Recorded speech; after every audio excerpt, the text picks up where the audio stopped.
जिंदगी बड़ी मुख्तसर है और ये भी कहा है लोगों ने कि जमीन गोल है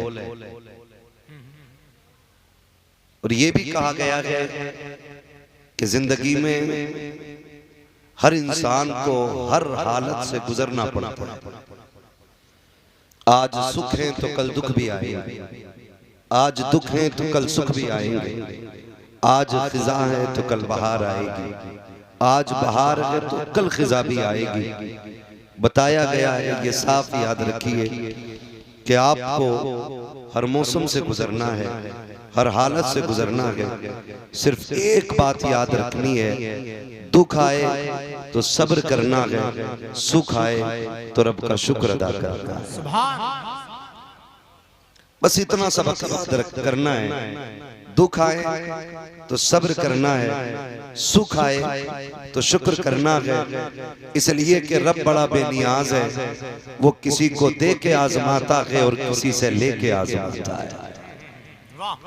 आजमाइश सभी की होनी है, सारे ही आजमाए जाएंगे, हम सबको आजमाइश से गुजरना है।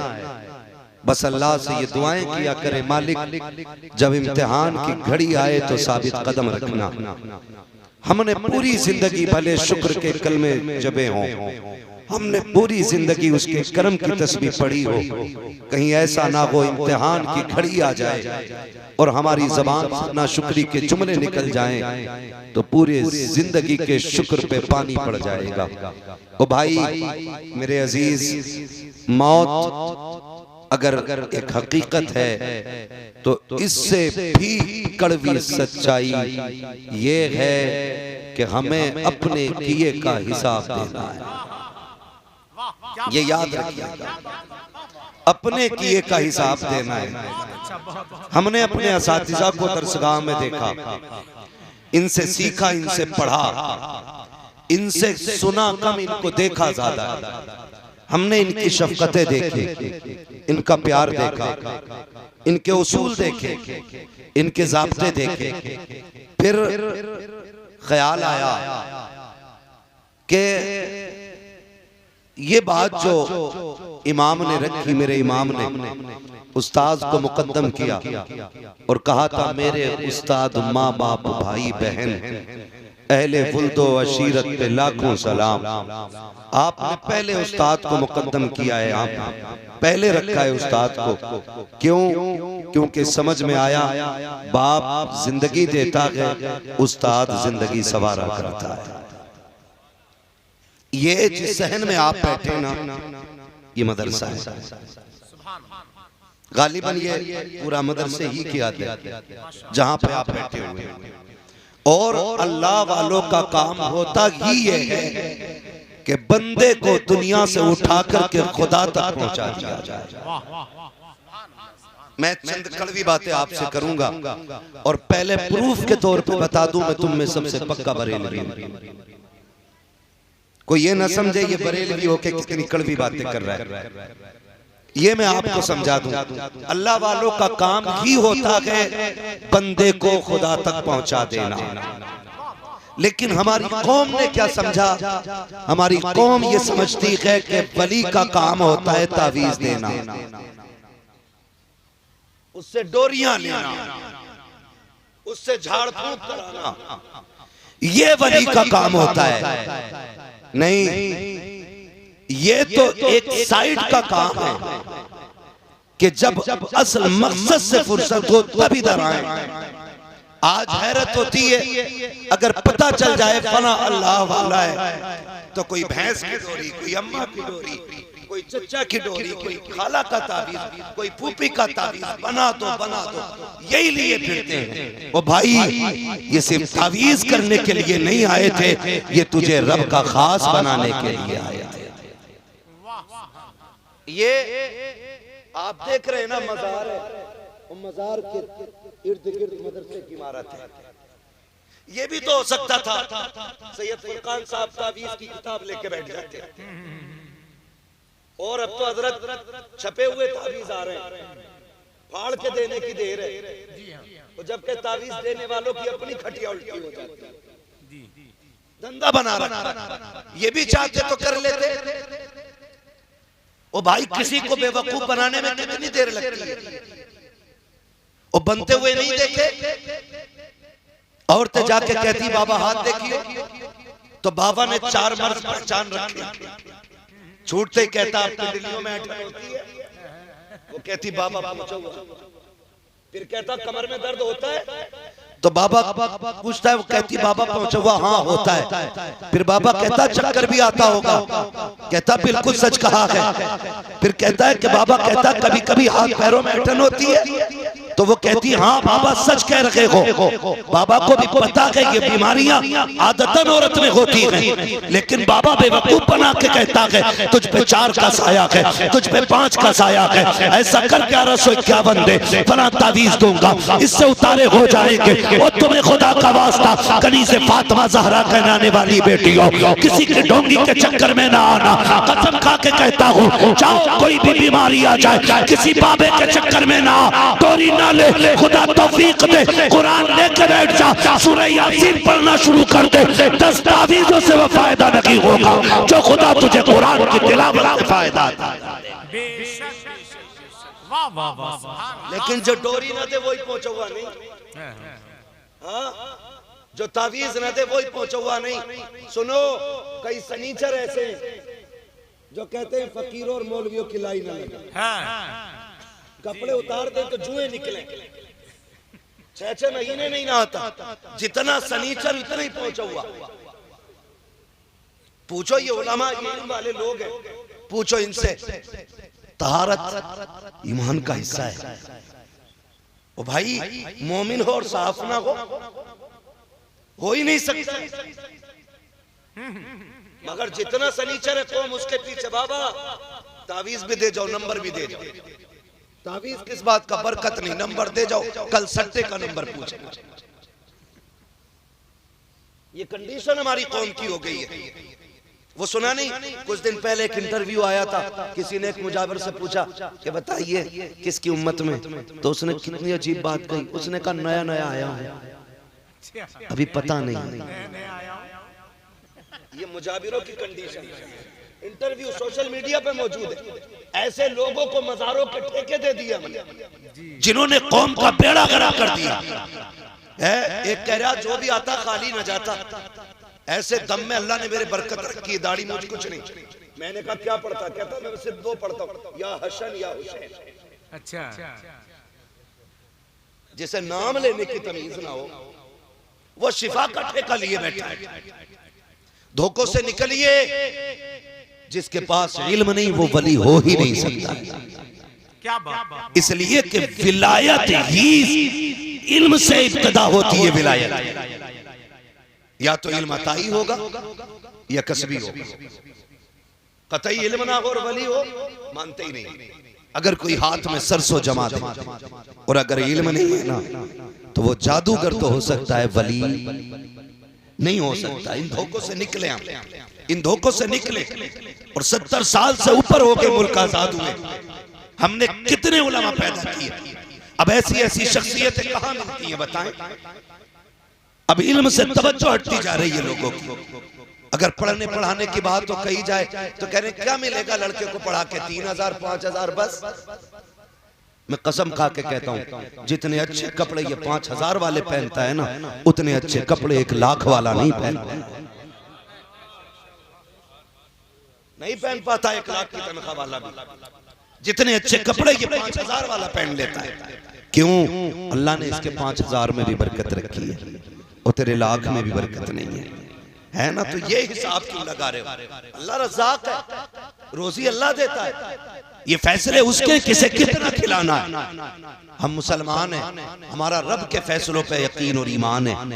जितना उसने लिख दिया है ना, उतना कोई माई का लाल एक दाना कम नहीं कर सकता।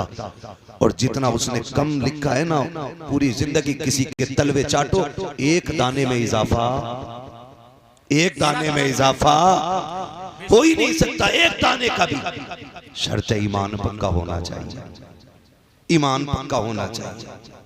मैं अक्सर इन्हीं कड़वी बातों के चक्कर में लोगों की नजरों में घिरा रहता हूँ, है ना। फसल अच्छी हो गई तो पीर का करम है, और फसल मर गई तो मौसम की तबाही है। ये कंडीशन हमारी। रज़ाक अल्लाह, देने वाला अल्लाह, उसे बंदे भूल गए, कोई ख्याल ही नहीं। क्यों? ये इल्म की कमी रही हमारे पास, इल्म की कमी, हमसे इल्म खत्म।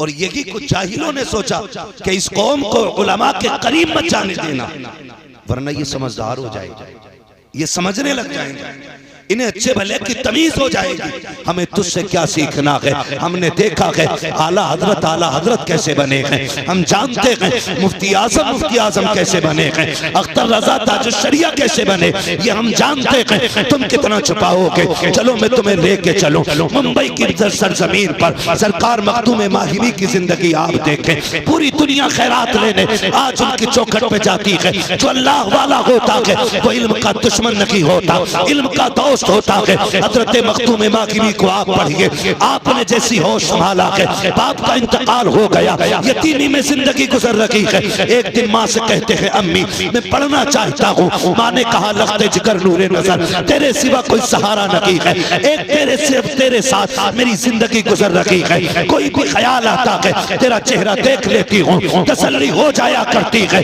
कहती सुन मेरे लाडले, बाप का इंतकाल हुआ, मैंने तेरा चेहरा देख के निकाह नहीं किया, मैं ये चाहती थी कि अपने बेटे के साथ जिंदगी गुजारूं। ए मेरे लख्ते जिगर, अगर परदेश चला जाएगा फिर तेरी माँ किसका चेहरा देखेगी? आपसे भी कहना चाहता हूँ, वलियों के मजार पे जाकर के 40 दिन चिराग जलाने वालों 5 मिनट रोज अपने बाप को दे दिया करो, 10 मिनट माँ को दे दिया करो।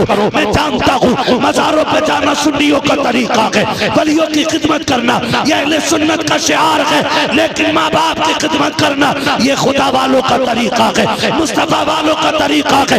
याद रखिएगा किसी मजार से उस वक्त तक नहीं मिल सकता जब तक तेरे साथ तेरे माँ बाप की दुआएं नहीं हो। बेशक ये भी लाजिम है कि आप अपने माँ बाप को वक्त दें। क्या ये आज रोना नहीं है? बेटा 8 बजे निकल जाता है, शाम को 8 बजे आ रहे हैं, अब्बा अपना दुख किस वक्त बताए अपने बेटे से? वो परेशान है, वो कब कहे तुझसे कि मेरी खांसी परेशान कर रही है? वो फेफड़ों की शिकायत कब करेगा तुझसे? हमें तो वक्त ही नहीं है साहिब। और भाई जिसने पाला पोसा बड़ा किया, आज उसके लिए 5 मिनट का वक्त नहीं है। मैं कह दूं 4 जुमेराते आके चिराग जलाना है तो मैं 8 जुमेराते जाके घुटने टेकने तैयार हूं। बूढ़ा बाप आवाज देता रह गया, उसका हाल दिल सुनने का वक्त न मिला हमें। और ये कौन बताएगा? ये वही बताएंगे जिसके पास बुजुर्गों का फैज भी होगा, मदरसे का दिया हुआ इल्म भी होगा। वरना क्या मतलब पड़ा है जी? क्या मतलब पड़ा है? हमें भीड़ से मतलब है, हमें लोगों की तूफान से मतलब है। आग लगे ऐसी भीड़ों में जो माँ बाप के ना हो। ओ भाई, हर खानका से तभी मिलता है जब बंदा माँ बाप का वफादार होता है। हम तो खुल के कहते हैं यहाँ नहीं, आप यहाँ से बगदाद चले जाओ, बगदाद से मदीना शरीफ चले जाओ, मदीना शरीफ से काबा शरीफ चले जाओ, खुदा भी उस वक्त तक नहीं देगा जब तक आप अपने माँ बाप को राजी करके नहीं जाएंगे। ये भी ज्यादा जरूरी है। कुछ दिन पहले अखबार में खबर आई, एक नौजवान को माँ ने पाला, बच्चा यतीम था।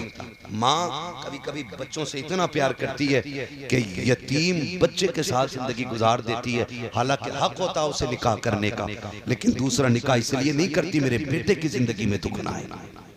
पूरी जिंदगी बार देती है एक औरत, एक माँ बच्चे के लिए। तो वो बच्चा ना अपनी माँ से बोला तुझे उम्रा करने लेके जाना है। तमाशा बना दिया लोगों ने, आज पिकनिक के तौर पे मदीना जा रहा है, पिकनिक के तौर पे। यार ना जाओ, खुदा की कसम पिकनिक के तौर पे ना जाओ, एक ख्वाब बना के जाओ, एक तमन्ना लेके जाओ। वो जमीन बड़ी मुकद्दस जमीन है, बड़ी मुकद्दस जमीन है, हरम की जमीन और कदम रख के चलना। अरे सर का मौका है वो जाने वाले है, खुदा करे जाएं जिंदगी में एक बार जरूर जाएं, लेकिन इतना भी ना जाएं कि उस जमीन का अदब भूल बैठे। बहुत ज्यादा कहीं जाने से भी ना उसकी कदर महसूस कम करने लगता है है। कभी आप देखें, मेरे सरकार मेरे उस्ताद गिरामी मौजूद हैं, मैं पूरी जिम्मेदारी के साथ कहता हूँ, अमीर ना और गरीब, अमीर जिस अदब से मदीने जाता, गरीब जिस अदब से मदीने जाता है, अमीर उस दर्द से मदीने नहीं जाता है। क्यों? अमीर ये हिसाब लगा लेता है कि हाँ अगले साल फिर आ जाएंगे, अगले महीने फिर आ जाएंगे। लेकिन गरीब जब जाता है ना पूरी पूंजी लगा के जाता है। हाँ, उसकी तो हिम्मत भी नहीं होती कि बाबे जिब्रील में जाए। वो कभी कोने से लग के खड़ा होता है, कभी दूर से हुजूर के बाजार की ज़ियारत करता है। उसे डर सताता बेअदबी ना हो जाए, कहीं ये जिंदगी का पहला और आखिरी सफर ना हो, ये सोच के वो कांप जाता है। और अमीर, अल्लाह माफ करे, मैं जाने से मना नहीं करता, मगर इतना जरूर कहूंगा, खुदारा जाना ना तो अदब के साथ जाना, अदब के साथ जाना। खुदा अगर उस जमीन पे ले जाए ना किस्मत से, तो कभी उनका हरम देखना, कभी अपने कदम देखना है। वो कहा था मैं कहाँ हूँ ये समझ लूं तो उठाऊं नजरे, दिल जो संभले तो मैं फिर गुंबदे खजरा देखूं। ओ भाई, इस अदब से वहां जाओ, इस अदब से वहां जाओ कि उस जमीन का एहतराम होना चाहिए। आज तो माफ कीजिए, बीवी के गले में हाथ डाल के पीछे काबा है और सेल्फी लेके डाल के कह रहा दुआ करना अल्लाह सफर कबूल करे। गैरत नहीं आती? सफर को आग तो यही लग गई जब तूने हरम में खड़े होकर बीवी के गले में हाथ डाला। वो तेरी है, इससे इनकार नहीं, निकाह हुआ है उससे, मगर अदब भी तो कोई चीज होती है यार। हम बाप के सामने बीवी के बिस्तर पे नहीं बैठ सकते, माँ के सामने बीवी के साथ नहीं बैठ सकते, तो हरम में जाकर के गैरत नहीं आती? माफ कीजिए, अब तो एक ट्रेंडिंग और चल रहा है मसला, निकाह कर रहे हैं मस्जिद नबी में बैठ करके। निकाह मैं आपको बताऊं हालात भाई हो क्या गया है, सिर्फ झूठी शोहरतों के लिए, वरना अकीदा तो ये है कि हुजूर वहां से यहां का भी देख लेते। कलेजा टुकड़े टुकड़े हुआ जब ये देखा ना, एक ने निकाह किया और निकाह के बाद फौरन दुपट्टा पलट दिया। ये उलमा बैठे, जब तक निकाह ना हो जाए बीवी गैर महरम है। हाँ, और वहां तमाशे, निकाह हो गया, गुंबद खजरा पीछे और फोटो डाले जा रहे हैं, दुआ कीजिए निकाह हो गया है, तुझे हो क्या गया है, अदब किधर चला गया है, आज तू जा रहा है। करबरेली का अहमद रजा गया था, उसके जाने का भी तरीका देखो। शहर मदीना से पहले पहले जूते उतार दिए थे, हरम की हद से पहले जूते उतारे, नंगे पैर चले थे। किसी ने कहा था अहमद रजा ये अरब की जमीन है, मजाक ना समझना, पैर में पत्थर लगेंगे, पैर फट जाएंगे। इमाम अहमद रजा ने कहा था पैर में पत्थर लगे तो पैर फटेगा, जूती पहन के जाएंगे तो बेअदबी की वजह से कलेजा फट जाएगा। दुनिया ने देखा था नंगे पैर जाने वाला अहमद रजा, जब पैर में कांटा लगा आप बैठ गए, पैर का कांटा निकाला, रोने लग गए। किसी ने कहा बरेली के पठान जरा ये तो बता दे, एक कांटे से रो दिया, इसका दर्द इतना है। तब मेरे इमाम ने कहा था दर्द कांटे का नहीं है, दर्द बेअदबी का है। मैं ये सोच के रो दिया ये शहर नबी का कांटा है और इसकी नोक बड़ी नाजुक है। अहमद रजा का तलवार ये चुबा था, अगर नोक टूट जाती अहमद रजा कयामत में इसका हिसाब आका को कैसे दे। वाह वाह वाह, हो क्या गया, क्या बात है यार। जा रहे तमाशे करके आ रहे, बंद करो ये तमाशे। अमीर हो माना के दौलत है तुम्हारे पास, आप कहीं भी जा सकते हो, कम से कम हुजूर के शहर का तो अदब करो। हुजूर के शहर का तो अदब करो। वहां भी बेगैरती की इंतहा कर दी। खुदा ले जाए ना कभी, मैं फिर कहूंगा मेरे यार, खुदा ले जाए तो जिंदगी का आखिरी सफर समझ के जाना और वहां हाल दिल हुजूर से कहना है, दुनिया से नहीं, दुनिया से नहीं। बंद कर देना मोबाइलों को एक बक्से में, जितने दिन जमीन पे रहो, बस ये सोच के वहां घूमना है हम हर घड़ी हुजूर की नजरों में, हर लम्हा हुजूर की नजरों में। वरना तो बार बार लोग जाते खाली आ जाते, कई बार बंदा एक बार जाता है मुकद्दर जाग जाते। वो एक हज्जाम था, नाई, बाल काटता था, बाल जब वो हज करके वापस आया ना तो वो आंखें बंद रखता था, काम छोड़ दिया। किसी ने कहा जी साहब जब से मदीने से आए हो आंखें बंद क्यों रखते हो? उसने कहा यार राज है, राज रहने दे। कहानी बताइए ना कि बात क्या थी। उन्होंने कहा कि पूरी जिंदगी हुजूर के शहर के लिए तरसता रहा, मैंने पाई पाई करके जोड़ी और किस्मत मुझे हुजूर के शहर ले गई। उसने कहा जब मैं हुजूर की जालियों के करीब पहुंचा तो इश्क इतना बढ़ गया मेरा कि मैं खुद को रोक न सका। मैंने हुजूर की जालियों की तरफ दौड़ लगा दी। कहा वहां मुतव्वा खड़ा था, उसने मेरा बाजू पकड़ के झटका दिया। मैंने उससे बाजू छुड़ाया, दौड़ लगाई, वो पीछे भागा यहाँ तक कि मैंने हुजूर की जालियां पकड़ ली। कहा जैसी जालियां पकड़ दी उसने इधर से खींचा, मैं उधर पकड़े हुए। उसने इतनी सख्ती से मेरे हाथ पे डंडा मारा कि मैं बेहोश हो गया। वो कहता इधर बेहोश हुआ, वो आंख इधर बंद हुई है, उधर दिल की आंख खुल गई है। मैं बेहोश होके गिरा, बस फिर क्या गए, हुजूर सामने आ गए। वो फरमाते सामने सरकार थे, मेरा हाथ पकड़ा है हुजूर ने, और एक हाथ नीचे से एक ऊपर से, और यूं हाथ फेर के कह रहे हैं दर्द हो रहा है। मैंने कहा हुजूर आने नहीं दे रहे थे ये लोग। तो हुजूर मुस्कुरा के कह रहे थे आंसू ना बहा, यार तक आने के लिए चोट खानी पड़ जाती है। वो बूढ़ा कहता है कि बस मेरी आंख खुली और मैं रोता हुआ वापस आया। कहता आज भी इस उम्मीद में आंखें बंद करे रहता हूं, काश फिर से वो लम्हा हो जाए, फिर से हुजूर आ जाए, फिर से मुस्तफा की ज़ियारत हो जाए।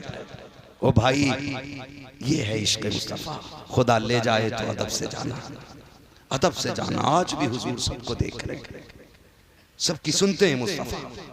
हाँ अल्लाह तौफीक दे तो करे। मैं कह रहा था खुदा तौफीक दे मदीने जाना तो अदब से जाना, लिहाज कीजिएगा। मैं बस आपसे इतना कहूँगा, आज ना कोई भी काम दुनिया के लिए ना करें, दुनिया के लिए ना करें। हम सारे काम दिखावे के करते हैं, दिखावे के करते हैं। बस मैं मौजू पे पलट के आऊँ, वक्त बड़ी तेजी से गुजर रहा है। हाँ तो वालिदा से कहने लगे अम्मी मैं पढ़ना चाहता हूँ, मखदूम माजिदी याद है ना, मैं पढ़ना चाहता हूँ। आज तो लोग टांग खींचते हैं अगर कोई पढ़ाने का काम करना शुरू कर दे। मदरसे बनाए तो लोग कोई एप्लीकेशन दे देता है, कोई थानों में मुखबरी करता है। हजरत ये देखा लॉकडाउन हुआ, कोरोना का दौर गुजरा ना, तो कुछ लोग चुपके से बच्चों को कुरान जिनके 17, 18, 20 पारे हो गए थे, उनको हमारे उलमा ने ना जब घर में पढ़ाना शुरू किया ना, तो कुछ शैतान फितरत लोग ना फोन करके कह रहे देखो इनके यहाँ 10 बच्चे पढ़ रहे हैं। मैं कभी कभी सोचता हूँ जो मदरसों के मुखालिफ है, जो मस्जिदों के मुखालिफ है, जो कुरान के खिलाफ रहते, वो किस मुंह से हुजूर के सामने जाएंगे क़यामत में? मेरी समझ में बात नहीं आती है। जन्नत भी उन्हीं की है, कौसर भी उन्हीं का है। अभी भाई हमारे गुलाम गौस गजाली ने पढ़ा था कि फकत इतना सबब है इनेकादे बज़्म महशर का कि उनकी शान महबूबी दिखाई जाने वाली है। नाज़िर रज़ा साहब बड़े नकीब हैं, ऐसे हजारों शेर इनको आते होंगे, लेकिन नहीं आया तो अभी हमारी समझ में नहीं आया।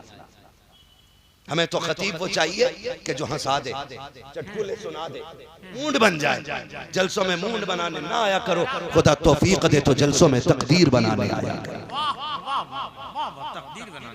बहुत दिन हो गए मौज लेते लेते, खुदा करे कि हमारी आपकी जिंदगी का आखिरी जलसा हो और सूरज सुबह का न देखे। नसीब वाला होगा वो जब आखिरत में किताब खुलेगी, पूछा जाएगा आखिरी महफिल कौन सी थी, तो कहा जाएगा तेरे महबूब की महफिल सजा के बैठे थे। हमारी इब्तिदा अज़ान से हुई है, इंतहा नमाज पे होनी है। तो ये मौके जिंदगी में बार बार नहीं मिलते। होगा कोई पठान जमींदार चौकीदार, औकात उसकी जूती बराबर, जो हुजूर का नहीं है वो किसी का नहीं है। सीधी सी बात, जो हुजूर का नहीं वो किसी का नहीं है। इसलिए कि सारी जिम्मेदारी चौकीदारी हुजूर की टोकरों से चले। अकड़ने की जरूरत नहीं, सिर्फ दुआएं मांगा करो अल्लाह हुजूर का बना दे, हुजूर का बना दे। मखदूम माँ की कहते अम्मी अगर तू मेरे बगैर नहीं रह सकती तो मैं इल्म के बगैर नहीं रह सकता। ये इश्क था, ये इल्म था और ये इश्क था। आज कहते क्या करेंगे मौलवी बनके इमामत, उससे किसने कहा कि इल्म इमामत के लिए होता है? तुझे नहीं पता है इल्म मुस्तफा और खुदा के करीब कर देता है। वरना लाओ कोई ऐसा जमींदार जो कहे मरते टाइम कुरान नहीं चाहिए। हमने बड़े बड़ों को देखा जो चंदा मांगते टाइम मुंह बिगाड़ देते। ओ सैयद साहब ये मदरसा इसलिए खोला है ताकि बच्चे पल जाएं, ये चंदा इसलिए कर रहे हो जलसे का ताकि साल भर का खर्चा चल जाए। क्यों इतना दे दिया तुमने कि जो इनके घर का साल भर का खर्चा चलेगा? इतना दे दिया इनके बच्चे पल जाएंगे। सुन और कान खोल के सुन, कोई भी आलिम कोई भी दीन वाला तेरे टुकड़ों पे नहीं मदीने वाले के टुकड़ों पे भला करता है। और हम तो कहते हैं तेरे टुकड़ों पे पले गैर की ठोकर पे न डाल, झड़कियां खाएं कहां छोड़ के सदका दे। मखदूम मागिमी क्या क्या, अम्मी मैं इल्म के बगैर नहीं रह सकता। सुने जो माँ के नाफरमान है, बहुत गौर से मेरी बात सुनना। माँ ने कहा बेटे मैं तेरे बगैर नहीं रह पाऊंगी, बता इल्म चाहिए या माँ चाहिए, इल्म चाहिए या माँ चाहिए। ख्याल आया इल्म फिर भी सीख लेंगे, माँ चली गई तो फिर नहीं मिलनी है। कहने लगे बस माँ चाहिए। और ये कह के रोते हुए अंदर चले गए। माँ ने बेटे को रोते देखा ना, माँ माँ होती है। वो भाई जो रुतबे 12 साल की रियासत से नहीं मिलते ना, वो माँ के 2 जुमलों से मिल जाया करते हैं। ये भी याद रखिएगा, माशाअल्लाह 12 बरस के रत जगह वो नहीं देते जो माँ के 2 जुमले दे दिया करते हैं। रोते हुए अंदर गए ना, माँ ने हाथ उठा दिए, अल्लाह तू जानता है ना मेरे बेटे ने इल्म छोड़ दिया मेरे लिए, अल्लाह मेरे बेटे के इल्म का घर ही पे इंतजाम फरमा दे। अल्लाह मेरे बेटे के इल्म का घर पे इंतजाम फरमा दे। ये माँ के जुमले निकले, आप बेकरार थे, रोते हुए समंदर के किनारे चले गए। जब गए बैठे थे एक पत्थर पे, देखा सामने से ना खूबसूरत दुर्वेश नजर आए, सफेद कपड़े सफेद लिबास, बेहतरीन खूबसूरत चेहरा। देखा आपके करीब आ रहे हैं, आप पत्थर पे बैठे हुए ना आप आंसू बहा रहे थे। उन बुजुर्ग ने आके कंधे पे हाथ रख के कहा बेटे खैर तो है। कंधे से हाथ हटा के कहा बाबा अपना काम करो, मुझे मेरे मामले पे रोने दिया जाए। आप कहते हुआ क्या कहा जाइए मुझे मेरी तकदीर पे रोने दीजिए, मेरे मुकद्दर में इल्म नहीं है। कहा बताओ कहना क्या चाहते हो। कहा बाबा ये दुनिया है, यहाँ लोग रो के सुनते हैं, हंस के उड़ा देते हैं, आपसे क्या दर्द दिल कहना। कहते हैं बता तो सही बेटे, शायद कि मैं तेरे काम आ जाऊं। आने वाले ने इतना कहा, हजरत मखदूम माकिमी कहते हैं बाबा जी बात यह है कि मुझे इल्म से इश्क है और मेरी माँ को मुझसे इश्क है। माँ कहती है तुझे नहीं जाना है, मैं कहता हूँ मैं इल्म नहीं छोड़ सकता। हजरत जी मैंने माँ के लिए इल्म का रास्ता छोड़ दिया है, इतना सुनना था। मखदूम माकिमी से आने वाले बुजुर्ग कहते हैं बेटे परेशान क्यों होता है, आंसू पोंछ ले, आज एक वादा करते हैं तू यहीं आया करना पढ़ने के लिए, हम यहाँ आते रहेंगे पढ़ाने के लिए। मखदूम माकिमी कहते हैं आप हो कौन, आपका भरोसा कैसे किया जाए। आने वाले ने कहा मुझे नहीं जानते हो, मुझे खिज़्र कहा जाता है, मैं तेरी तालीम के लिए आया हूँ। हजरत मखदूम माकिमी कहते हैं कि आप वही खिज़्र हैं जिनके किस्से माँ ने सुनाए हैं, क्या वही खिज़्र हो जिनकी दास्तान चूल्हे पे बैठ के सुनी है। कहा बेटे मैं वही खिज़्र हूँ। कहा आए किस लिए हो, कहा तुझे पढ़ाने आए हैं। खुशी खुशी कहते हैं तब तो मैं आता रहूंगा। हजरत खिज़्र कहते हैं मखदूम बेटे बात सुनो, एक वादा कीजिएगा कि ये राज किसी से बताओगे नहीं कि मैं तुम्हें पढ़ाने के लिए आता हूँ। जब तक ये राज रखेगा हम पढ़ाने आते रखेंगे। मखदूम पाक ने वादा किया आप पढ़ने आते रखे, ये पढ़ाने आते रखे, लेकिन माँ तो माँ हुआ करती है। आप तो पहल के वक्त में आ जाते, मखदूम माकिमी पढ़ते, फिर शाम को वापस जाते। एक दिन माँ ने कलाई थाम ली, कहा मखदूम मेरे लाल। कहा जी अम्मी। कहा रोज तो पहर को चले जाते हो, मैं तलाश करती रहती हूँ कहाँ जाते हो। बेटे तेरे बगैर जी नहीं लगता है। आज माँ ने पूछ लिया है जाते कहाँ हो, दिल तो कहता था झूठ बोल दो, लेकिन इश्क ने कहा जब पहले माँ के लिए इल्म का रास्ता छोड़ा रब ने खिज़्र भेज दिया था, आज फिर माँ को इख्तियार दिया जाए, अल्लाह फिर कोई रास्ता दे देगा। ओ यार माँ बाप से वफा किया करो, माँ बाप से मोहब्बत करना प्यारे। हजरत मखदूम माकिमी कहते हैं अम्मी जान एक राज है। कहा कौन सा राज है। कहते माँ बता नहीं सकता। कहा क्या बात बेटे, ऐसा कौन सा राज है जो माँ से छुपा रखे हो। तब मखदूम माकिमी ने कहा था अम्मी मुझे खिज़्र पढ़ाने आते हैं, मैं रोज उनसे पढ़ने जाता हूँ। माँ खुश हो गई, सीने से लगाया, कहा बेटे रोज पढ़ने के लिए जाना। जब इतना कहा रो दिए, कहने लगे माँ खिज़्र को नहीं आना है। कहा क्यों। कहा उन्होंने वादा किया था कि अगर किसी से बता दोगे तो हम आना बंद कर देंगे। इतना कहा चीख मारी और घर से रोते हुए निकल गए। दिल ने कहा चलो मखदूम उस ज़मीन पे चलते गए जहाँ उस्ताद आकर के पढ़ाया करते थे। उस्ताद ना सकी, उनके बैठने की जगह देख लेंगे। दिल को करार करार आ जाएगा। लेकिन सुन प्यारे, जैसे कि मखदूम मागिनी निकले गए,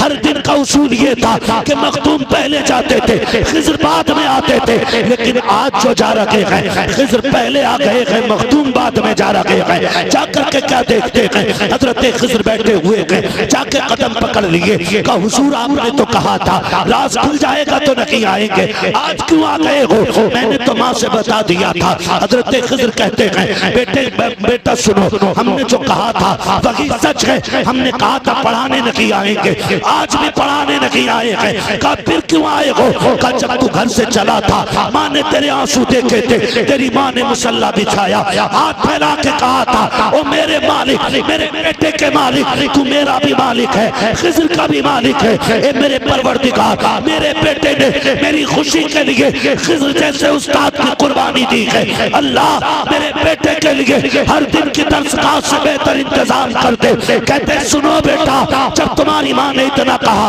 रब ने कहा जाओ खिज़र, जाकर के मेरे बंदे के पास आज पढ़ाना नहीं है, बल्कि सीने से सीना लगाना, जितना हो सके उसको सीना बसीना इल्म सीने में उतार दे। नारे तकबीर, नारे रिसालत, अज़मत औलिया कॉन्फ्रेंस, मसलके आला हजरत उर्स अहमदी, सरजमीन बसंतपुर शरीफ। ये तो हो ही नहीं सकता, वली हो और इल्म से दोस्ती ना हो, क्या हो ही नहीं सकता। वली हो और इल्म से दोस्ती ना हो। हाँ ओ भाई, शैतान को सबसे बड़ी खुशी, हमारे उस्ताद ने हमें बचपन में ये बातें पढ़ाई थी, शैतान को सबसे ज्यादा खुशी तब होती है जब किसी बच्चे को मदरसे से रोक लेता है। समझ रहे मेरी बात? सबसे ज्यादा खुशी तब होती है जब किसी बच्चे को मदरसे से रोक दिया जाता है, और सबसे ज्यादा दुख तब होता है जब कोई बच्चा मदरसे में जाके बैठ जाता है। हम नहीं जानते मदरसा क्या है, हमारी आंखें नहीं खुली। आंखें कब खुलेगी? जब हॉस्पिटल में होंगे। हमें तो करोड़ों रुपए की जायदाद पे बड़ा घमंड था ना कि ये करोड़ों की संपत्ति है, बेटा ऐसा इंजेक्शन लगवाएगा कि हम मरते मरते कूद के खड़े हो जाएंगे। खुदा की कसम, जब अल्लाह गिराता है ना, कोई माई कलाल उठा नहीं सकता है। ये याद रखिएगा। आज हम कितनी जलील करते हैं, हमारे उस्ताद गिरामी बैठे, ये तमाम तो उलमा बैठे, मदरसों की जिंदगी हमने देखी। मदरसे कफील होते हैं हमारे, और ये मदरसों की देन है जो आज सरों पे टोपियां सलामत है। ये मदरसों की अता है जो आज चेहरों पे दाढ़ियां सलामत है। अगर मदरसे ना होते तो आज कोई जनाजा पढ़ाने वाला नसीब नहीं होता। बताओ क्या वजह है जो दुनिया तुम्हारे मदरसों के पीछे है? क्यों बंद करना चाहते मदरसों को? क्यों जेलों में डालना चाहते उलमा को? जानते हैं ये दो चीजें बंद कर दो, एक उलमा का मुंह और दूसरे मदरसे, फिर इस कौम को तबाही से कोई नहीं बचा सकता है। यही वजह है जो हमें बंद करने की कोशिश की जाती है। अल्लाह भला करे इन तमाम उलमा का। पहले से बेटों के मदरसे कसरत से होते थे, अब तो बेटियों के मदरसे भी कसरत से हो गए। रोक के तो दिखाओ कितना रोकोगे। हाँ भाई, कोशिश करें हम अपनी जिंदगी के दुख होता है, गैर खिलाफ बोले मदरसे के तो समझ में आता है कि भाई ये दुश्मन है मदरसों का। लेकिन जब अपनी बंदा यानी खुदा का कलमा पढ़ने वाला, हुजूर का लाए हुए दीन का दावा करने वाला कहता हूँ जी ये मदरसे खाने पीने के बस चोंचले हैं, तब आग लगती है पेट में। यहाँ 4 दिन लेट के देख बेटे, अगर छठी का दूध याद ना आ जाए तो बात करना। क्या बात? फजर में उठ के 2 मिनट नंगे पैर चल ले तो इसका सर फेफड़े सारे जाम हो जाते। सलाम करते हैं मदरसा चलाने वालों को, सलाम है इन पढ़ने वालों को जो पूरी सर्दी ठंडे फर्श पे बैठ के कुरान पढ़ के गुजार देते, नज़ला तक नहीं होता है। वजह क्या है? वजह यह है कि मदरसे वाले सिर्फ तेरे मेहमान नहीं, ये मदीने वाले के मेहमान होते हैं।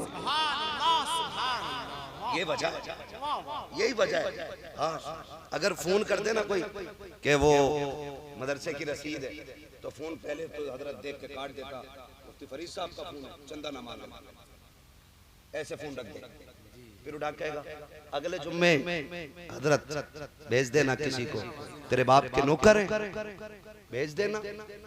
ये उलमा है, वरना सुनो अंजाम में बता दूं, याद रखना। अल्लाह कहता है ये जो घमंड का सरिया गर्दन में डाल रखा है ना, इसे आज निकाल ले, वरना अगर मैं गर्दन तोड़ूंगा कोई माई कलाल सीधी नहीं कर पाएगा। ये जो मुंह बिगाड़ के कहता है ना जी अभी टाइम नहीं है, और उलमा खड़े रहते हैं काउंटर पे, ये मकतबे चलाने वाले लोग खड़े रहते हैं और हमारी कौम उन चोर पीरों से खुश रहती है जो ज़कात भी खा जाते हैं और फितरे भी खा जाते हैं, खैरात भी खा जाते हैं। पहले नजराने थे पीरों के, अब तो ज़कात खैरात भी वो ले गए। बताओ जब चोरों को सब दे दोगे तो मदरसों को क्या दिया? क्या बात? गलत नहीं कह रहा हूं मैं।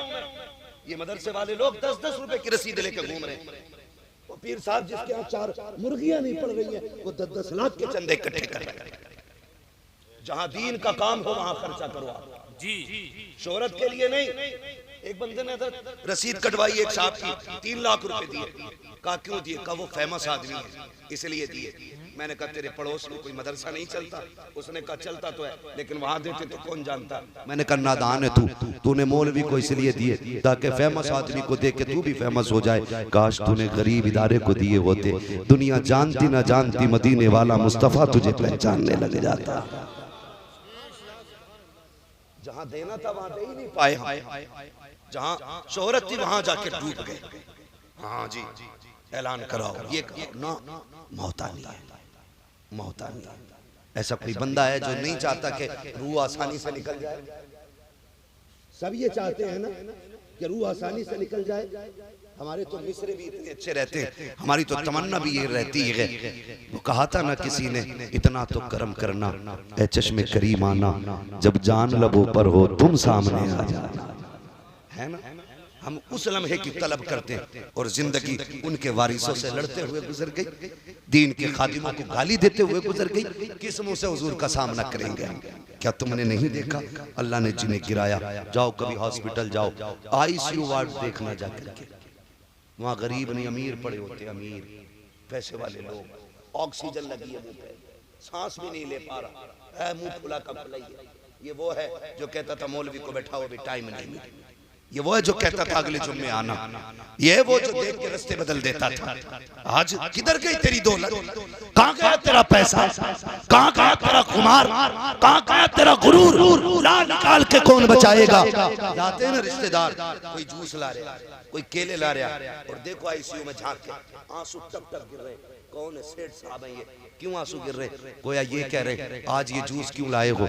आज मुझे इसकी जरूरत नहीं है। ये फल क्यों लेकर के आए हो? इसकी जरूरत नहीं है। क्या चाहिए? कहते कोई ऐसा बंदा ले आओ जो सूरह यासीन का पानी पढ़ के लेके चला जाए। आखिरी सांस पे याद आई ना यासीन शरीफ। ओ भाई खुदा तौफीक दे तो अपने पीछे ऐसे पेड़ लगा दो, ऐसे पेड़ लगा दो कि इधर आंखें बंद हो, उधर खुदा की रहमतों का सिलसिला जारी हो जाए। और ये कब बनेगा? ये कब होगा? गारंटी है भाई। मैं भी किसी बाप का बेटा हूँ, मेरे भी औलाद है, आप भी किसी के बेटे, आपकी भी औलाद है। मैं अगर पूछ लूं कोई बंदा बताएगा तुम्हारे परदादा की कब्र कहाँ है? ईमानदारी से 90% लोगों को परदादा की कब्र मालूम नहीं। ये सच्ची बात होगी भाई, गलत कह रहा हूँ? 15% लोगों को जब हमें ही नहीं याद है तो आपको क्या लगता है आने वाली जनरेशन तो और ज्यादा बिजी होगी? उसे तो अब्बा की कब्र याद रह जाए, बड़ी बात है। दादा की कहां से याद होगी? जाते कब्रिस्तान। डर क्यों रहे हो यार?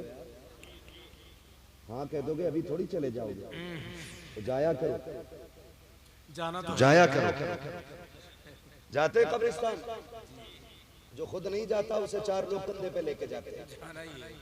मगर फर्क इतना है, जो खुद से चल के जाता है वो लौट आता है, क्या बात है। और जो कंधे पे जाता है फिर वो लौट के नहीं आता है। आला हज़रत कहते हैं हाय गाफिल वो क्या जगह है जहाँ 5 जाते हैं 4 फिरते हैं। है ना? 5 जाते हैं 4 फिरते हैं। जाते नहीं कब्रिस्तान। देखो सर नहीं हिलाओ, पढ़ा लिखे लोग हैं, अब तो हर कोने में स्कूल है, अब तो सारे लोग पढ़ रहे हैं। जाते स्कूल, पढ़े हुए लोग नहीं है ना, तो फिर मुंह से बोलिए कब्रिस्तान देखा है? कब्र देखी है? इतनी ऊंची होती है ना। कुछ भाइयों ने हाथ उठा दिया ऐसे, वो धोखे में हो गया, मसला कोई नहीं। कब्रें देखिए, कब कब जाते? जुमे वाले जरूर जाया करें। फरमाया गया जो जुमे के दिन माँ बाप या बाप या माँ या इनमें से किसी एक की कब्र की ज़ियारत करता है, अल्लाह उस बंदे को अगर जहन्नमी होता है तो जन्नती बना देता है। जिसकी कब्र की ज़ियारत में इतनी बरकतें हैं, उसके चेहरे की ज़ियारत में कितनी बरकतें होंगी। उधर नहीं जाने, बस इतना समझ ले, जाते कब्रिस्तान सारी कब्रें सलामत होती है कि कुछ गली भी होती है, बैठी भी होती है, कुछ में तख्ते दिखाई देते, गारंटी है अपनी पक्की रहेगी। बोलो, बोल सकते हैं इधर वाले लोग? गारंटी है कि अपनी सलामत रहेगी? नहीं ना, एक दो बारी से झेल जाए बड़ी बात है, तीसरी में बैठ जाती है। और जिनके लिए हलाल हराम कमा के बचा के रखा, इसकी वफा जानते हो? जिस चादर को ओढ़ के मरोगे ना, ये तेरा बेटा उस चादर को ओढ़ेगा नहीं, उतार के फकीर को देख के कहेगा लो इसको नहीं ओढ़ना, इसमें अब्बा मरा था।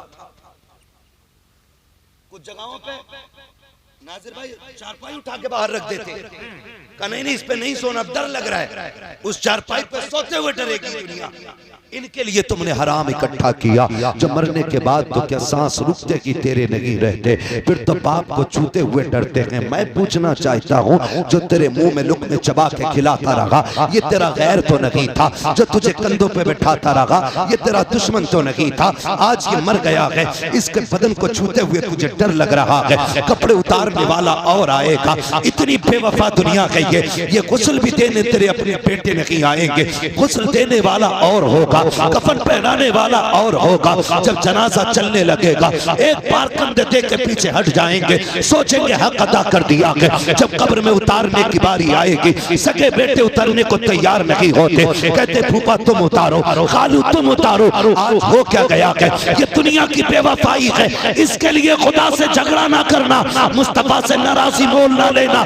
ये बड़ी बेवफा दुनिया के, जब मिट्टी डालने पे दुनिया आती है, एक एक सुराख तलाश करके बंद किया जाता है, कहीं पे घास डाली जाती है, कहीं पे कपड़े ठूसे जाते हैं, एक एक कोने को तलाश करके बंद कर दिया जाता है। तेरे अपनों को 5 मिनट का वक्त नहीं है तेरी कब्र पे खड़े हो सके। ओ मुस्तफा को नाराज करने वालों, जरा दिल पे हाथ रख के बताओ, जब आखिरी तख्ता लगेगा तब अंधेरे का आलम क्या होगा? दुनिया छोड़ आएगी, कोई कहता बिरयानी ठंडी ना हो जाए, कोई कहता कौरमा ठंडा ना हो जाए, कोई कहता प्लेटें कहां से आएंगी, सारे खाने में लग जाते हैं। तेरे सवालों से किसी को लेना नहीं है, तेरी कब्र की जिंदगी का मतलब सारे भूल जाते हैं। कसम खा के कहता हूँ, जिनके लिए तुमने अल्लाह रसूल को नाराज किया, ये मिट्टी डाल के आ जाएंगे। अगर तख्ता लगने के बाद तेरी कब्र में तेरा सहारा बन के अगर कोई आएगा, तो वो ज़हरा का बाबा होगा, हसनैन का नाना होगा, बकी होगा, जिसके मदरसों को जिसका घर कहा जाता।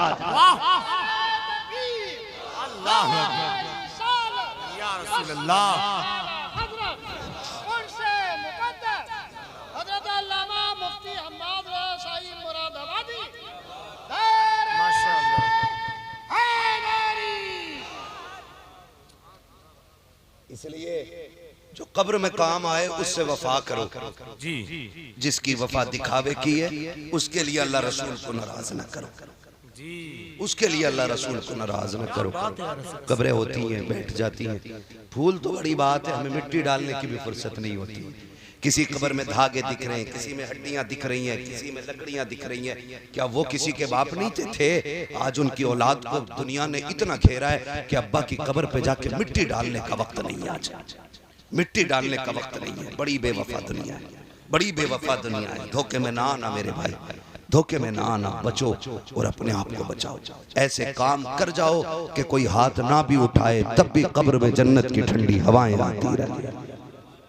ऐसा काम बता दूं, हमारे यहाँ एक उसूल है नादिर भाई, कि जब कोई मरता है ना हजरत, तो सबसे पहले मार्केट जाके ना कुरान की पेटी का दिया होता है जी, यही होता ना, कुरान की पेटी का दिया, और उस पर लिख देता बराए ईसाले सवाब चुम्मन खां, मद्दन खां, अच्छन, किसी का नाम हो तो बुरा ना मानना। मैं काली मिसाल के तौर पे इसे समझाने के लिए ले रहा हूँ। ये ना सोचा मौलवी जीते जी मार गया भाई।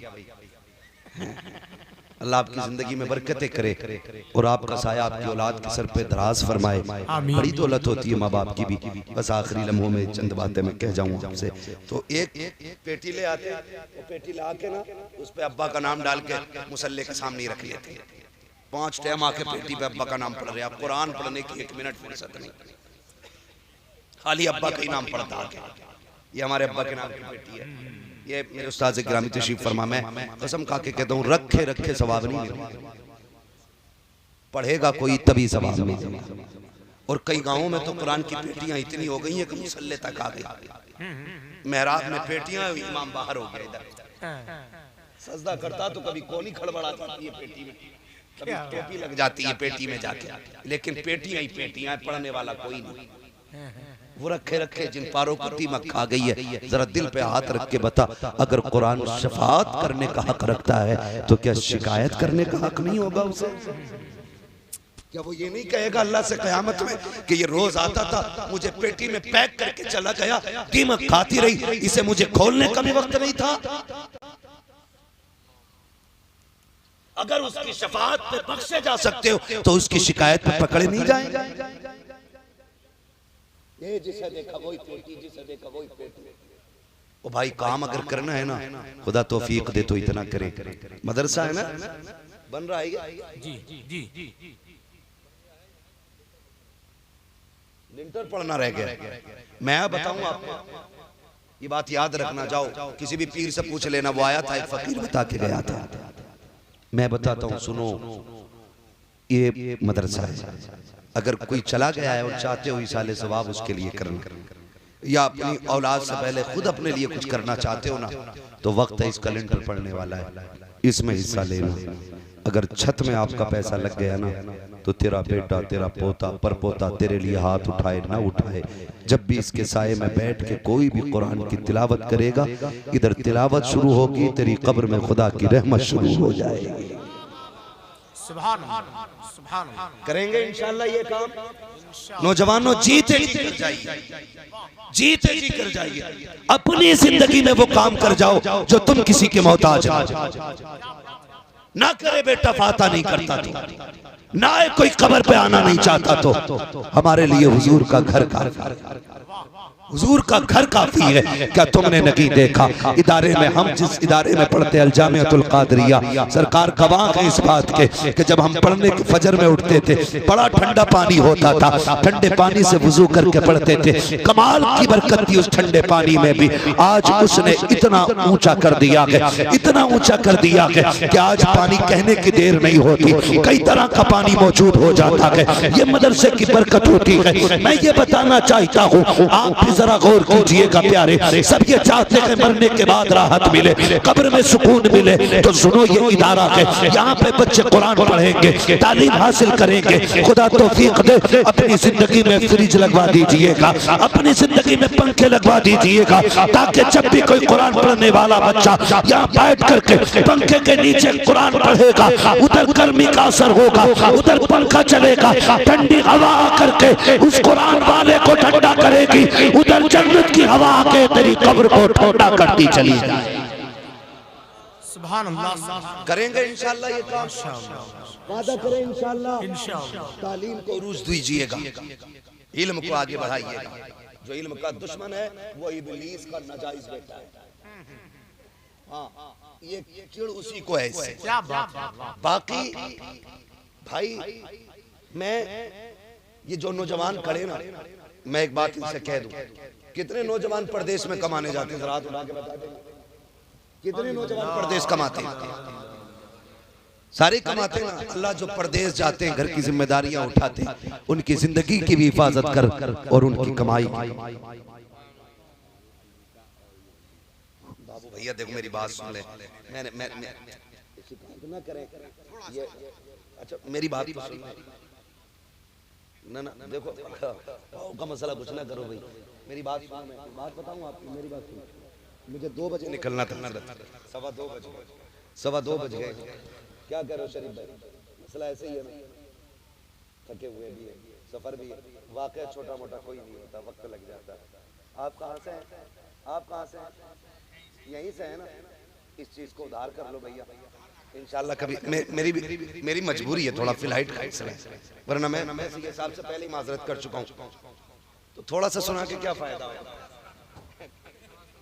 नहीं वो कोई और बता रहा था। कौन सा वाला? जिसमें सुना उसमें सुन ली, तो मोबाइल में सुन लेते, मोबाइल में भी किन्हीं को सुना है।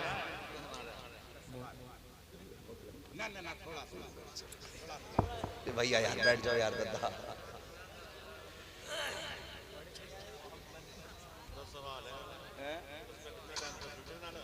किसमें और अटक के जाके कहीं बीच में तो है ना। मैंने कहा परदेश जो रहते हैं अल्लाह उन्हें सलामत रखे और मुश्किल जिंदगी है, मुबारकबाद के मुस्तहिक हैं जो पूरी जिंदगी अपने घर वालों को संभालने में लगा देते हैं, ठीक है ना। जो परदेश रहते हैं वो तो रहते ही हैं, और जो देश में रह के उनकी कमाई के नए कपड़े पहन के कॉलर खड़ा करके घूमते हैं ना, उनसे पूछो क्या करते हो। एक भाई सऊदी में है, पता चलता है ये इतना बड़ा ठलुआ है जो सऊदी में है, उसके कमाई के कपड़े पहन के ये नेता बना घूम रहा है। हाँ और जब वो 10 साल में पलट जाएगा सरकार तो वो जीरो का जीरो ही है। पता चला ये नेताजी खा गए सारी कमाई, उसे चूनी करनी है। तो उनके साथ इंसाफ किया करो। जो 8 साल 10 साल वतन से बेवतन रहते हैं, मुश्किल होती है वतन की कसम से। वतन की जो परदेश की ईद है ना, वो अपने यहाँ की मौत से भी ज्यादा बदतर होती है। इनका दर्द समझा करें, इनका ख्याल रखा करें। जब परदेश से अगर लौट के आया करें ना, इनकी जिम्मेदारियां ये हैं घर वालों की कि उनके लिए उतना बचा के रख दे ताकि वो यहाँ के इज्जत की रोटी खा सके, ठीक है ना। तो मैं जो कह रहा था, जो लोग परदेश रहते हैं उनसे मेरी गुजारिश है, रहते ना दुआओं की सबको जरूरत होती है कि नहीं? बोलो आपसे होते रहते। एक नौजवान एसी फिटिंग कर रहा था, इधर बहराइच साइड का नौजवान था, गिर गया, मर गया। ठेकेदार ने कहा कि नहीं मैंने बुलाया ही नहीं था, काम था। ये दुनिया बड़ी मतलबी है, जब तक सांसें चल रही हो आप काम के हो, मर गए आपको पहचानते भी कोई नहीं। सुने आप फिर वो बीमा करो जिस बीमे की गारंटी मदीने से आया करती है। मैं आपसे बता दूं, अगर परदेश रहते हो ना, अपनी कमाई का कुछ हिस्सा मदरसे पे लगाया करो, कुरान वालों पे लगाया करो। सिर्फ इतना आप दे दें, और मदरसे वालों की जिम्मेदारी है ये बच्चों से इतना कह दें कि जिसने ये दिया कि उसके लिए हाथ उठा दे। कसम खुदा की कहता हूँ, एक नौजवान ने मुझे फोन करके कहा हजरत वो दुआ करना जरा, कल गाड़ी एक्सीडेंट से बच गई। मैंने कहा क्या हुआ? बोले आंख लग गई थी, काफी दूर तक सोते सोते चला लिया। मैंने कहा अच्छा, रोड भी सीधा था? का जजमेंट भी अच्छा था, नींद में भी स्टेयरिंग नहीं बहका। मैंने कहा पगले नींद में तो बड़े अच्छे अच्छे गिर जाते हैं, तुझे क्या लगता है कैसे बचा? मैंने कहा बता करता क्या? उसने कहा जब भी चक्कर लगा के घर आता हूं ना, तो मैं अपनी कमाई का कुछ हिस्सा मदरसे के बच्चों पे खर्च करता हूं। मैंने कहा तेरे तजर्बे ने नहीं बताया, तुझे कुरान वाले की दुआओं ने बचा लिया था। क्या बात है। वक्त कम है बेटे, वक्त कम है, बरा बस सुनने जरा सी बात है ना। तो मैंने ये बात कही, इसलिए आपसे गुजारिश है आप जो है ना दुआओं का जखीरा इकट्ठा करें, और अब वापस बाहर जाते हैं ना तो अपनी हिफाजत के तौर पे दुआओं वाले लोग रखें, दुआएं वाले लोग रखें। मैं थोड़ा सा जिक्र छेड़ के खत्म कर दूंगा मेरे भाई, ठीक है ना। मैं बस खत्म कर दे रहा हूँ। मौलाए कायनात मौला अली है, तहज्जुद का वक्त है, घर से निकले, साथ में शहजादों को लिया। नहीं दूसरा वाला वाक़या करें ना, सवाल वाला नहीं, वो तो शहादत वाला मैंने शुरू कर दिया था, सवाल वाला। अरे बात सुनो, उनकी शजरे की भी फरमाइश है, आप सवाल कर दे रहे हैं। सवाल किससे? कंपटीशन नहीं, नो कंपटीशन, हंसना नहीं है। हुजूर की महफिल है, हुजूर की महफिल है। मैं सबकी फरमाइश का एहतराम नहीं कर पाऊंगा, मैं सबकी फरमाइश का एहतराम नहीं कर पाऊंगा। जब मेरे नबी ने फरमाया अना मदीनतुल इल्म वालियुन बाबूहा, मैं इल्म का शहर हूँ, अली उसका दरवाजा है, तो यहूदियों में ना चर्चे होने लग गए कि अली क्या है जिसके लिए नबी ने कहा है कि मैं इल्म का शहर, अली उसका दरवाजा। क्यों ना जाके चेक कर लिया जाए कि अली के पास है कितना। आए ढूंढते ढूंढते हजरत अली को तलाश करते हुए आ गए मदीने शरीफ में, सामने हजरत अली जा रहे हैं। उन्होंने रोका, कहने लगे आप कौन? कहा कि मैं अली हूँ। कहा आपको किससे मिलना है? कहा अली से। उन्होंने ऊपर से नीचे तक देखा, कहने लगे क्या जमाने में क्या कोई और भी अली है मदीने में? हजरत अली ने मुस्कुरा के कहा काम बताओ, पूरी कायनात में सिर्फ एक ही अली है, अपना काम बताइए, काम क्या? उन्होंने कहा जी इख्तलाफ और होता है, मुखालफत और होती है। आज इख्तलाफ नहीं है, मुखालफत है। आज इख्तलाफ नहीं, मुखालफत है। इख्तलाफ ये होता है कोई अपना मौक़िफ़ पे दलील अगर दे दे, सामने वाला चुप हो जाए, ये इख्तलाफ है। और मुखालफत ये माननी नहीं है तेरी, चाहे कुरान पढ़ के सुना दे, करनी अपनी। तो आज मुखालिफत है जिसकी वजह से फसाद फैला हुआ, एक दूसरे को नीचा करने की कोशिश, एक दूसरे को नीचा करने की, जलील करने की। याद रखिए अल्लाह जिसे उठा दे कोई माई का लाल गिरा नहीं सकता है, और जिसे खुदा गिरा दे कोई फिर से उसे उठा नहीं सकता है।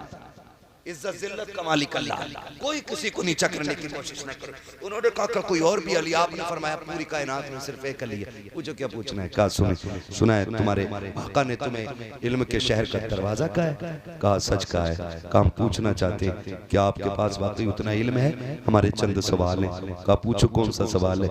उन्होंने कहा वो एक क्या है जिसका जैसा दूसरा कोई नहीं, वो दो बताएं जिसके जैसा तीसरा कोई नहीं, वो तीन बताएं जिसके जैसा चौथा कोई नहीं, वो पांच बताएं जिसके जैसा छठा कोई नहीं, वो छह बताएं जिसके जैसा सातवां कोई नहीं, वो सात बताएं जिसके जैसा आठवां कोई नहीं। इसी तरह पूछते पूछते 12 तक पहुंच गए। मौलाए कायनात ने एक एक करके सबका जवाब देना शुरू किया। हजरत अली फरमाते हैं वो एक खुदा है जिसके जैसा कोई दूसरा नहीं है। बोले जरा सुभान अल्लाह। सुभान अल्लाह। अब तो तुम्हारी मर्जी की कर रहा हूँ, थोड़ी सी करनी, पूरी नहीं कर पाऊंगा। आप फरमाते वो एक खुदा है जिसके जैसा कोई दूसरा नहीं। उन्होंने कहा वो दो बताओ जिसके जैसा तीसरा कोई नहीं। आप फरमाते वो दिनों रात है जिनके जैसा तीसरा कोई नहीं है। उन्होंने कहा वो तीन बताइए जिसके जैसा चौथा कोई नहीं। आप फरमाते वो लोह कलम कुर्सी है जिसके जैसा चौथा कोई नहीं। कहा वो चार बताओ जिसके जैसा पांचवा कोई नहीं। आप फरमाते तुरैह ज़बूर इंजील कुरान, ये चार आसमानी किताबें ऐसी हैं जिनके जैसा पांचवा कोई नहीं। कहते हैं वो पांच बताओ जिनके जैसा छठा कोई नहीं है। आप फरमाते हैं ज़ोहर असर मगरिब इशा फजर, ये पांच नमाजें हैं जिनके जैसा छठा कोई नहीं है। वो कहते हैं वो छह बताओ जिनके जैसा सातवां कोई नहीं। आप फरमाते हैं वो 6 दिनों रात है जिनमें अल्लाह ने जमीन और आसमान को पैदा किया है। कहा वो 7 बताओ जिनके जैसा आठवां कोई नहीं। आप फरमाते वो 7 हफ्ते के दिन है जिनके जैसा आठवां कोई नहीं है। काबे के तवाफ भी 7 है। बोलो सुभान अल्लाह। फिर वो कहते हैं वो 8 बताओ जिसके जैसा नवा कोई नहीं है। आप फरमाते हैं हजरत सालेह अलैहिस्सलाम के भागी उम्मती हैं जिनके जैसा नवा कोई नहीं है। ये बताते बताते बात 12 तक पहुंच गई। मैं सारा नहीं बताऊंगा। जब सारे आप जवाब दे चुके ना, उसके बाद आप कहते हैं ये जवाब हो गए। उन्होंने कहा ये जवाब तो मुकम्मल हो गए। फिर सर जोड़ के बैठे, ऐसा सवाल करो ये फंस जाए। हजरत अली नमाज के लिए जा रहे हैं, आस्तीनें ऊपर किए, जल्दी करो नमाज जा रही है। काली ठहरिए, वो ये सोच रहे थे रुकेंगे तो नमाज जाएगी और जाएंगे तो सवाल रह जाएंगे, जीत हमारी होनी है। आप कहते हैं जल्दी करो। उन्होंने सबने सर जोड़े, कहने लगे एक सवाल का जवाब और दे जाओ। कहा क्या? कहा वो कौन से जानवर हैं जो अंडे देते हैं, वो कौन से जानवर हैं जो बच्चे देते हैं। वो तो ये सोच रहे थे अली ये बताएंगे कि मोर, तीतर, बटेर, एक एक करके बताएंगे, तब भी नमाज का वक्त चला जाएगा। लेकिन अली अली है, फरमाते वक्त कम है, बता मैं दे रहा हूँ, हिसाब तुम लगा देना। कहा क्या? कहा जाओ पूरी दुनिया घूम के आ जाओ, जिन जानवरों के कान अंदर को होते हैं वो अंडे देते हैं, जिनके बागर होते हैं वो बच्चे देते हैं। का मिसाल का चुहिया कितनी छोटी होती है, कान बागर होते हैं, बच्चे देती है। मछली डॉल्फिन कितनी बड़ी होती है, कान अंदर को होते हैं, अंडे देती है। जब जाने लगे उन्होंने दामन पकड़ा, काली ऐसे ना जा, हमें भी अपना बना। कैसे भी क्या जल्दी है। उन्होंने कहा मान गए हैं, अगर अली का इल्म ऐसा है तो नबी का इल्म कैसा। जब उनके गदा भर देते हैं शाहान जमाना की झोली, मोहताज का जब ये आलम है, मुख्तार का आलम क्या होगा। अब शजरा उधार रहेगा, अब नहीं भाई, अब सारी मन की नहीं होगी, कुछ हमारी भी होगी। वादा करते हैं इंशाअल्लाह मदरसों को मजबूत करेंगे, वादा करें इंशाअल्लाह तालीम को मजबूत करेंगे, कुरान का शौक पैदा करेंगे, मौत की तैयारी करेंगे, कब्र ठंडी करेंगे और फिर फख्र से करेंगे लहद में इश्क़ रुख़े शाह का दाग लेके चले, अंधेरी रात सुनी थी चराग लेके चले, तेरे गुलामों का नक्शे कदम है राग़े खुदा, वो क्या भटक सके जो ये सुराग लेके चले। बस जो हुए गलत उनको माफ फरमाए रब्बे कायनात। जिंदगी ने दिया साथ, फिर होगी मुलाकात, चमन रहा फूल खिलेंगे।